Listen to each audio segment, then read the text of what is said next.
Hello, good fellows. This is Brass Willy with you today with a Smith Wesson 315 Night Guard. This is an incredibly rare pistol. There are, according to production figures that I've read, less than 600 of these in production. So this is essentially stock. Someone freak out, I'm flagging myself. The only change I've made to this pistol involves these lock grips, and they have a nice little rough texture here and smooth texture here. They're made out of G10, so it's a nice modern material to go with a nice modern pistol. What makes this a Night Guard and what makes this so modern? Well, all of the Night Guard pistols are made out of scandium, which is technically an aluminum alloy infused with scandium, but the nice thing about scandium is that it is lightweight. You can see, well, you can't see how light it is, but it's lightweight. It's incredibly strong. That makes for a great pistol that's maybe 25 ounces or so, as opposed to my all-steel Model 15, which weighs in around 32 ounces, I think, of the same size. The other thing about the Night Guard is it has night sights. So you can see these are a tritium insert, and so they will glow, although I believe night sights are actually a talisman, because if it's dark enough that your night sights are glowing, you should probably have some illumination to know what you're shooting at. Other than that, these sights are adjustable, which is nice on any pistol, and we have an exposed hammer.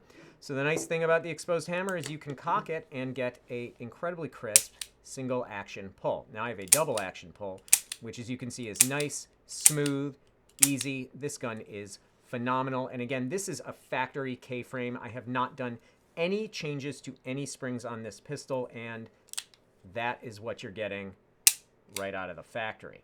Now, what makes this a great fighting revolver? I already hear a lot of you guys shrieking and saying, oh, it doesn't have fixed sights and it's got an exposed hammer. Well, you know what?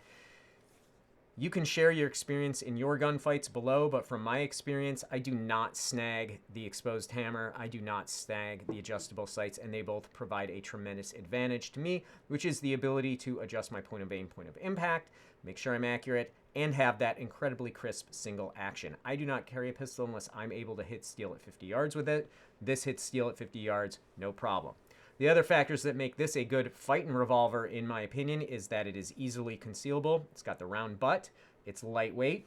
This is smooth and snag-free, as is the rest of the pistol there. And the K-frame is just the right size. It is, in my opinion, the perfect balance of size, weight, and caliber. You do get 6 rounds. As we all know, there are rarely any civilian gunfights where the issue is not resolved in 6 rounds or less. Plus, you can always reload and practice. You can get a revolver reload done in under 4 seconds, no problem. Is that going to matter? I don't know. Go look at active self-protection and see how many times somebody in those gunfights has reloaded. I haven't seen one yet. Now, there are some people out there who are going to claim that, oh, well, it's only in 38 Special and you're underpowered. Look, you can look at Lucky Gunner. He will show you the ballistic gel test, and I believe Nick is going to show us some of that on the screen, but you can see the gel test comparisons with 38 and 9, with 38 and 357. In any case, proper ammo selection with 38 will get the job done. I am a huge fan of Remington Golden Sabers, if you can find them. The other issue, and Nick's going to show the footage here, is that the recoil on 357 versus 38 is tremendously different. So in our drills, I believe Ben was about a second slower firing the 357s for not much ballistic advantage. You get a lot more noise, you get a lot more flash, and it's generally downright unpleasant to fire.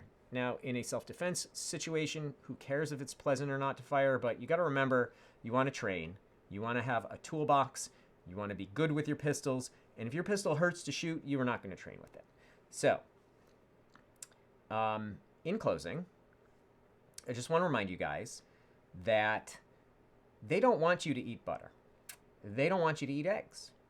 They want you to eat soy. They want you to eat seed oils. And this is because they don't want you strong. They want you weak. They want you easily controlled. They want you docile. All the science that you've seen is generally junk science funded by the people who are profiting by selling you this goy slop, and by a government that seeks to consolidate its own power by keeping you weak. So my advice to you, eat meat, eat eggs, eat butter, lift weights, and have fun.